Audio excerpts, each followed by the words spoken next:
तो आप लोगों को आवाज आ रही है बेटा मेरी? सर सबको आ रही है आवाज़। हेलो। ठीक है।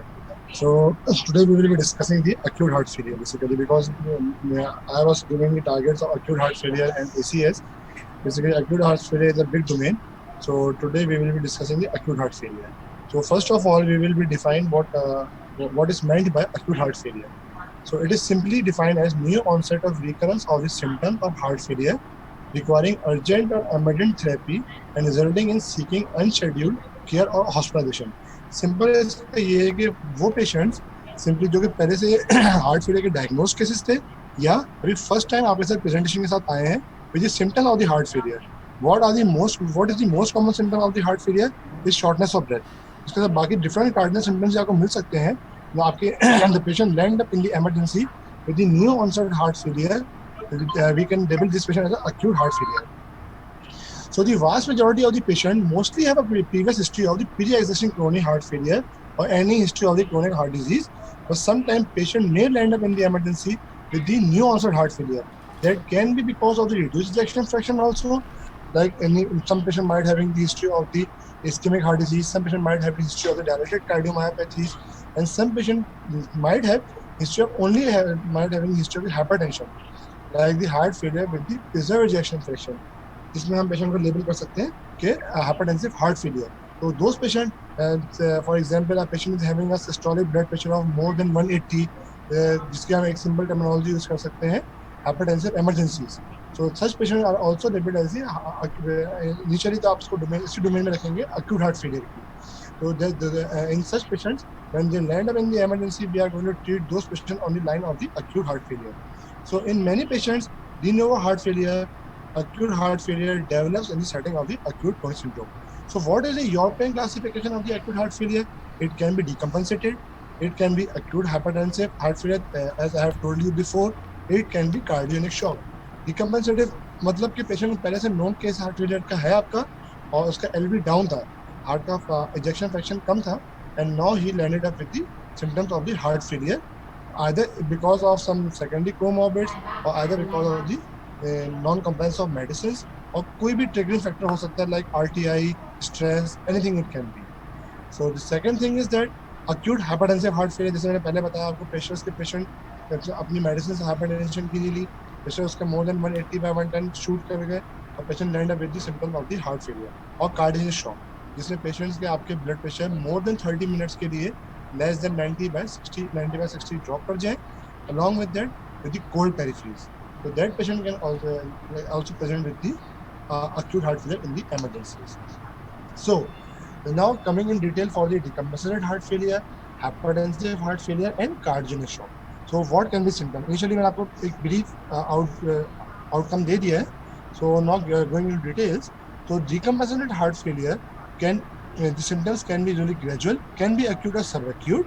In the hypertensive heart failure, the symptoms, mostly the symptoms are sudden. Mostly sometimes patient in the night hours came into the our emergency department and they say we were sleeping and suddenly we start having the symptoms of the shortness of breath. And in cardiac shock, it can be variable. It can be acute, it can be subacute. So in decompensated heart failure, in all the conditions, there there must be some triggering factor. Either the non-compliance of medicines, either the ongoing ischemia, or either the infections. Anything can be present. Okay? So we have to think which was the triggering factor for this patient. So we have to think of the triggering factor in our patient. What was the triggering factor in our patient? So ECG can help, the blood samples can help in our patient, the chest X-ray and all the baseline markup can help us for the management of our patient. So in hypertensive heart failure, the acute classes of the hypertension, any arrhythmias, any ischemic event. In cardiac shock, mostly we know the acute MI is mostly the anterior wall MI, other myocarditis, other infection, arrhythmias, all can predispose to cardiac shock. So what are the features? What are the clinical features in decompensated heart failure? Patient can present with the peripheral edema, orthopnea, exertional dyspnea. In hypertension, as I have told you before, patient can have the BP of the more than 180/100, and in the cardiac shock, patient can have a BP of less than 90/60, at least more than 30 minutes, oliguria, confusion, cold extremities. These are all the symptoms. And for the we have to go for the workup of our patient, chest X-ray and blood workup. Both have the good prognosis, but the cardiac shock had a worse prognosis.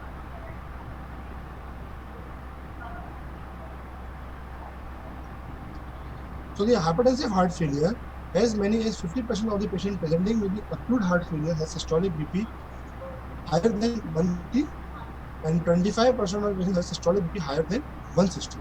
Hypertension could be triggered in response to the sympathetic tone related to dyspnea and anxiety, or acute hypertension may be a trigger to decompensation. So कोई भी stress factor हो जिसकी वजह से हमारा hypertension provoke हो सकता है, that can lead to hypertensive heart failure in our patient, and such patients are mostly labeled as hypertensive heart failure. And this condition is most commonly prevails in women rather than males. And एक common cardiac terminology हम सबको पता है टाकोटोसोबो, वो भी आपके साथ इसी कंडीशन से एसोसिएटेड है, जो कि स्ट्रेस इंड्यूस कार्डियोमायोपैथी होती है हमारे पेशेंट्स के अंदर, और mostly stress patients can also land up with hypertensive heart failure. तो patient can have frank pulmonary edema because of the increased left ventricular and diastolic pressure and reduced LV compliance. These patients tend to improve on therapy and have low in-hospital mortality despite severe hypoxemia and need for non-invasive ventilation on initial presentation. Like we can put those patients on CPAP rather than invasive ventilation. So what is cardiogenic shock? So as I've told you, BP less than 90 or 80 systolic, or mean arterial pressure more than 30 millimeter Hg, lower than baseline, with severe reduction in the cardiac index less than 2.1, or LV and diastolic pressure more than 80, or right arterial pressure more than 15 millimeter Hg. So this group of patients is having a signs and symptom of the organ hyperperfusion despite adequate preload. क्योंकि आपका preload तो adequate होता है, मगर आपके cardiac results इतने होते ही नहीं है कि पेशेंट का cardiac output बेहतर बन सके. So this type of acute heart failure is relatively uncommon and acute for less than 4% of all the acute. So what is the concept in the heart failure?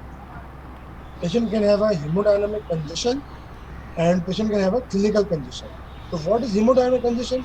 Higher ventricular end diastolic pressure, मतलब obviously आपका after load बढ़ा हुआ है, preload बढ़ा हुआ है, तो आपका एलवी एंड डायस्टोलिक प्रेशर बढ़ जाएंगे.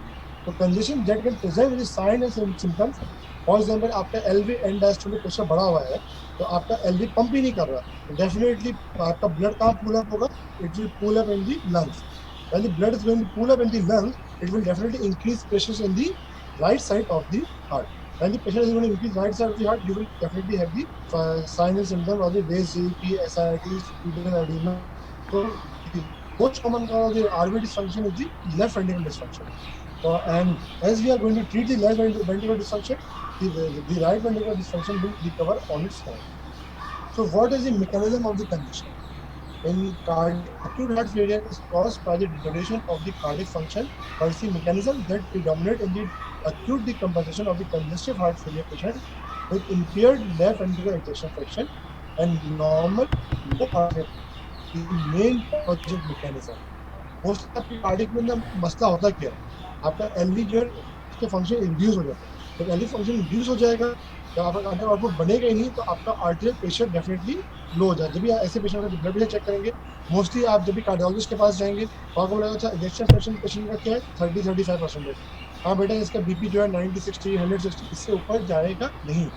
तो ऐसे पेशेंट में आर्टेरियल प्रेशर कम हो जाता है, ऑक्सीजन भी कम हो जाती है. तो मोस्ट लाइकली आपको ऐसे पेशेंट्स के अंदर रीनल स्टेटस वगैरह भी अमूमन डिरेंज मिल रहा होता है. तो what is the vascular mechanism? या ऑब्वियसली आपका जब कार्डियक आउटपुट कम हो रहा होता है तो आपकी वेसिकल्स आपका सिंपैथेटिक सिस्टम जो है वो उसको काउंटर बैलेंस करता है, तो आपको वैसोकंस्ट्रिक्शन के तौर पे मिलता है. तो that can cause the fluid distribution and congestion mechanism seen in the patient with the pulmonary oedema and the hypertensive crisis. तो कार्डियक के मसला क्या हुआ? आप एलवी डिस्फंक्शन था जिसकी वजह से आपका कार्डियक आउटपुट नहीं बढ़ रहा था, आपके लंग्स के अंदर फ्लूइड बढ़ रहा था. ये अगर वेस्कुलर की वजह से हो रहा है तो आपका वेसल वैसोकंस्ट्रिक्ट कर रही है, जो कि आर्टेरियल हाइपरटेंशन जिसके अंदर होता है. तो दोनों में डिफरेंस है. कार्डियक के अंदर आपको प्रेशर ज़्यादा नहीं मिलेंगे, लेकिन अगर वेस्कुलर का मसला है उसमें आपको प्रेशर लाजमी ज़्यादा मिलेंगे. तो उसके अंदर आपको डेफिनेटली आफ्टर लोड बढ़ने की वजह से वेस्कुलर कंजेशन मिलती है, पल्मोनरी एडिमा वगैरह मिल सकता है, लाइक हाइपरटेंसिव हार्ट फेलियर वाले पेशेंट्स के अंदर। कुछ चीज क्लियर नहीं हो, you can just ask me in Zoom chat को। ठीक है, सिम्टम्स वॉल्यूम ओवरलोड के क्या होंगे? Dyspnoea, orthopnoea, PND, we all know this are the most cardinal symptoms और they are the initial symptoms. Full blown oedema most likely जो CCS के patients होते हैं, अपने से हार्ट फेलियर तो आपका सडन ऑनसेट होता है, वो आपके इमरजेंसी में लैंड अप करता है, लेकिन वो पेशेंट्स जो आपके सीसीएफ के पेशेंट होते हैं, जो कि स्टेबल सीसीएफ होते हैं, जो कि डिकम्पनसेट होता है, वो जो इनिशियली आपके पास लैंड अप करेगा ओपीडीज के अंदर, तो सबसे पहले आपको इनिशियली आपको you have to ask those patient these initial cardinal symptom, इनकी सेंसिटिविटी बहुत ज्यादा हाई है। Dyspnoea, orthopnoea, and PND, you have to ask those patients कि आपको एक्सर्शनल डिस्निया तो नहीं होता, या जब आप फ्लैट लाई डाउन करते हैं आपको ऑर्थोपनिया तो नहीं होता, या सोने पे आपका सांस फूट के आप उठ के तो नहीं बैठ जाते। Initially full blown pulmonary oedema होने से पहले पहले पेशेंट को ये सिम्टम्स डेवलप होना शुरू हो जाते हैं। अगर ये सिम्टम्स को आपने इनिशियली पिक कर लिया एंड यू ट्रीट दो सिम्टम्स इनिशियली, तो उसके बाद जो है ये पेशेंट जो है आपके definitely full blown pulmonary oedema में जल्दी नहीं जाएंगे। If you overload this symptoms, तो डेफिनेटली आपने उनको कोई मेडिसिन एडजस्ट नहीं की, डायबिटीज एडजस्ट नहीं किया, आपने उनको बोला कि भाई वही मेडिसिन लेते रहे आप, ठीक है कोई मसला नहीं है, तो definitely these patients will land up in the emergency with the full blown pulmonary edema. Or in every OPD visits, you have to check the weight of the patient. In fact, you have to ask your patient to get a regular weight checkup. अगर patient आपका diabetics पे है तो उसका response पे आपने 0.5 to 1 kg weight reduction आपने check करना होता है इन पेशेंट्स का। यही पेशेंट अगर 0.5 to 1 kg वेट रिड्यूस कर रहे हैं on diabetes, it's mean you are giving them appropriate amount of the drugs which such patients need. तो इन पेशेंट्स के अंदर आपने अप्रोप्रिएटनेस ऑफ द थेरेपी को चेक इस चीज करते हैं कि सिम्टम्स किस तरह रिजॉल्व हो रहे हैं और इनका वेट लॉस किस तरह हो रहा है। डेफिनेटली अब पेशेंट फ्लूइड ओवरलोड में होगा, लिवर कंजेस्टेड होगा, तो उनकी एब्डोमिनल गर्द बढ़ती रहेगी, एसाइटिस होता रहेगा और उनकी एपेटाइट लॉस हो जाती है। तो ये सारी चीज़ें आपने बहुत इंपॉर्टेंट पूछनी है सिम्टम्स, खासकर क्लिनिक्स में अंदर, और it's very important in your history when you are going to take your exam. तो आपसे कार्डियो सिम्टम्स यही पूछे जाएंगे, अगर आपने ये 5-6 सिम्टम मिस कर दिए तो आपकी चेकलिस्ट में आपको कोई मार्क नहीं मिलेगा। Simply dyspnoea, orthopnoea, PND, weight loss या वेट गेन या पेशेंट की एपेटाइट, ये चीज़ें आपने पूछ ली। एब्डोमिनल गर्द तो फिर हम एग्जामिनेशन में चेक कर लेते हैं, और सिम्टम्स में क्लिनिकली एग्जामिन क्या करेंगे, बायलेटरल आपने रेंज चेक करने हैं, पेरिफेरल चेक करनी है, peripheral oedema, ascites, liver, splenomegaly और जीपी वगैरह सब चीजें चेक करनी है, और loud P2 for pulmonary arterial hypertension. ठीक है, और what are the science of hyperperfusion in patient with CCF? Mostly patient definitely अगर पेशेंट का ब्लड बॉडी में सर्कुलेट नहीं कर रहा है and you are not evenly providing adequate oxygen to each and every organ of the body, patient can present with symptoms of fatigue, altered mentation, daytime drowsiness. Obviously hypoxia हो रहा होगा तो उसको confusion भी होगी, difficulty in concentration होगी, और जब patient if he or she is not feeling well throughout the day, definitely एक common सी symptom है cardiac patient आपको depression या sleep disturbance या palpitation के साथ present करते हैं। ठीक है, so what is the clinical assessment in the patient with the acute heart failure? This is the part of your examination. So first of all, you have to look for the jugular venous pressure. In examination, you have to look for the blood pressure, peripheral edema, and the heart sounds. In the peripheral pulmonary edema, pulmonary capitations, S1, S2, especially the S3. तो ये सब चीज़ें आपने heart failure के patient में देखनी है। BP lower side पे होगा, जेबीपी बढ़ा हुआ होगा, ऐसी पेशेंट से आपको मिल रही होगी, पल्मोनरी रीजन्स मिल रहे होंगे। तो ये अगर सब चीज़ें मिल रही हैं, इसका मतलब जो patient with acute heart failure, you have to give him now appropriate medicine. तो what are the triggering factors? जो शुरू में मैंने बात की कि ये सारी चीज़ें हो सकती हैं जिसकी वजह से पेशेंट आपका एक्यूट हार्ट फेलियर में लैंड अप कर सकता है। अगर हमने इन चीज़ों को एड्रेस नहीं किया, you can increase the rate of hospitalization, you can increase the rate of mortality and morbidity in our patients. So first of all, we have to treat the heart failure. Then we have to look what was the cause of acute heart failure in my patient. तो अगर हमें ये पता है कि acute heart failure की cause क्या थी मेरे patient के अंदर, then definitely we are going to treat the patient adequately. If we are not going to treat the pulmonary infections, definitely हमने patient को dialysis कर दिया, stabilize कर दिया, he or she is going to land up again and again if appropriate antibiotic is not given to that patient. If a patient is having a poor compliance with the medicines or he or she can't purchase the adequate medicine, so this is another cause, this is another thing we have to address adequately to our patient. Worsening renal function, uncontrolled hypertension, arrhythmias, either atrial arrhythmias or other ventricular arrhythmias. You have to address both the arrhythmias in your patient. So with the antiarrhythmics or with rate limiting, it's according to the condition what your patient is dealing with. Chest radiogram. In chest radiogram, you can look for the infections. You can look for the pulmonary signs of the pulmonary edema. You can look for the signs of the heart. You can look for the signs of the pulmonary arterial hypertension. So 80% of the patient will have the evidence of the condition on the chest X-ray. So this is a chest X-ray of the pulmonary edema in our patient. So showing the sign of the pulmonary congestion, a battling appearance, you can easily appreciate the increased vascular marking up to the upper zone. You can easily appreciate a curly B line in the right middle, upper and middle and the lower, between the middle and the lower zone, and the increased cardiothoracic ratio in my patient, and the obliteration of the costophrenic angle in the left side. In this patient, you can easily appreciate the fluffy shadows, full blown pulmonary edema along with the bilateral pleural effusion.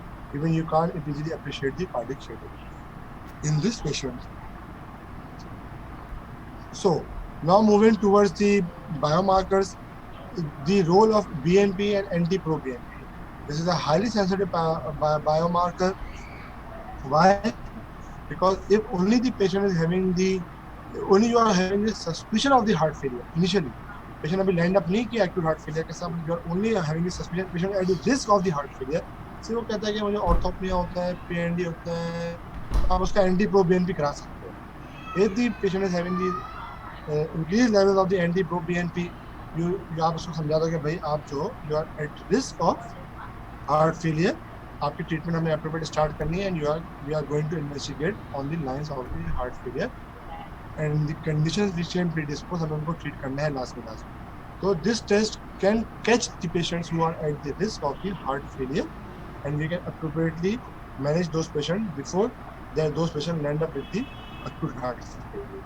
अब हमें देखना क्या है, हमें इस test की sensitivity और specificity पता होनी चाहिए, and what is the negative predictive value that can rule out कि कितने % पेशेंट हमें पिक हो सकते हैं, and what is the false positive predictive value and what is the false negative predictive value. ये आप सबको पता, you are very smart के what is the false positive predictive value, किन पेशेंट्स के अंदर ये false positive आ सकता है. Patient with the MI can have the positive pulmonary embolism, increasing age, anemia and renal failure. And किन के अंदर ये नेगेटिव आ सकता है, false negative is only one cause, obese patients के अंदर.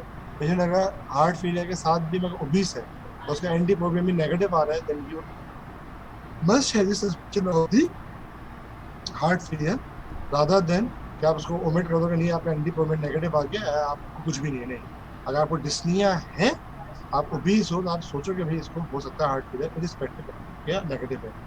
rather than I would like to say कि obese में ना ही कराओ तो बेहतर है, हमारे यहाँ कॉन्फ्लिक्ट हो गई. हाँ, लेकिन बाकी चीज़ों के अंदर नेगेटिव प्रेडिक्टिव वैल्यूज की 89% है, आप करा सकते हैं, आप काफ़ी सारे पेशेंट्स को कैच कर सकते हैं, you can treat those patients. So renal function test क्योंकि because of the acute heart failure patient is having the science of hypoperfusion, patient can go in the acute kidney injury, you have to go for the estimated GFR throughout the hospitalization.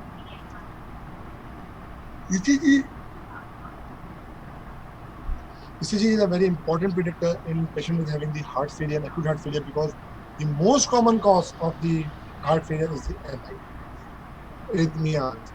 Arrhythmias or the ventricular arrhythmias, electrolyte disturbances. Each and everything you can pick in the ECG. Echocardiography can tell you about the pulmonary capillary wedge pressure, increased LA pressures. It can tell you about the ejection fraction. So you can be on a single point. Either your patient is having a heart failure with reduced ejection fraction, or your patient is having a heart failure with preserved ejection fraction. So hypertensive heart failure, as I've told you before, mostly have a heart failure with reserve ejection. So this is an echocardiographic presentation. So इसमें आपको समझाना मुश्किल होगा because it is beyond your scope. But in this particular diagram, you can easily think this diagram only shows the patient having a high LA pressures in a patient having an acute heart failure. So patient present with a suspected acute heart failure. Either patient is having a cardiac shock, yes or no. Yes, तो circulatory support भी ले ले, pharmacological and mechanical ये आपके ऊपर है. No, then look for the causes of the heart failure. Either it's because respiratory or not. If it's respiratory, then go and look for the respiratory causes. And if it's disturbance not because of respiratory causes, then you have to identify the etiology. जो हमने पूरा एक पीछे algorithm discuss किया अभी तक. Admit the patient in the ICU and look for the causes: acute coronary syndrome, hypertension, arrhythmias, mechanical causes. It can be because of the acute MR, acute AR, and pulmonary embolism. ठीक है? So patient with acute heart failure. आया patient decompensated है या compensated है? Decompensated मतलब क्या है? Either there is signs of congestion or not. If the signs of congestion, simply you have to treat the diuretics. Or there is signs of dry patient, then you have to optimize the medical management which patient was initially taken previously before. So, what are the phases of management? Urgent management, in which you have to go for the oxygen, mechanical ventilation. You have to look for the life-threatening conditions like acute MIs, arrhythmias, electrical disturbances, and many more. Phase 2, you have to hospitalize and go for the long-term management, monitor BP control, kidney status, and each and everything, and the volume status and symptoms of the patient. Phase 3, now you have to plan for the discharge of the patient and the lifelong management, and you have to go for the angiography and further management. Phase 4, you have to plan for the post-discharge instructions and for the follow-up visits, and to advise the patient the diet, fluid intake, each and everything. And which diuretics are best for the patient? This is the chart along with the doses. These are beyond your scope, but you should know the common diuretics, which you can use furosemide with the name of the massive budesonide. You can use for the patient of our patient. If a patient is having a blood pressure on the lower side, less than 90/60, you can put those patients on the inotropic support, and you can maintain in the ICU till the patients are restored in adaptation. And for the inotropic support, you can use noradrenaline, dopamine, and dobutamine. So mostly we use the inotropic support in the patient having a low ejection fraction, BP is less than 90. So we have to look for the inotropic support. And international data, mostly they are using the L-wide gases, and they are using for that of the bridge to therapy, and they are planning for the heart transplants. All the inotropic support are mostly the bridge to therapy. These are the drugs which we can use for the inotropic support: dopamine, dobutamine, milrinone, levosimendan, and noradrenaline. This is the dose for the dobutamine. Initially, we start from the low doses, 1 to 2 micrograms per kg per minute, and titrate those doses according to the perfusion and the blood pressure of the patient to maintain the renal perfusion and avoid the brain and perfuse the other vital organs of our patient. This is the dose of the dobutamine. This is the dose for the dopamine, and this is the milrinone, which is the phosphodiesterase 5 mg. And this is the levosimendan, also phosphodiesterase 5 mg. And this is the vasopressin. Mostly the drug which is used in our setup is norepinephrine and phenylephrine. Toxin is mostly used as a bridge to therapy in the dose, and IV form 0.5 mg IV bolus is given, and mostly we use 0.25 mg 12 hourly after the initial doses. We stabilize the patient and keep those patients on the maintenance therapy. Which factors can increase the disk toxicity? As we all know, hypoglycemia, hypokalemia, and myelinaemia. So in acute MI, digoxin is contraindicated.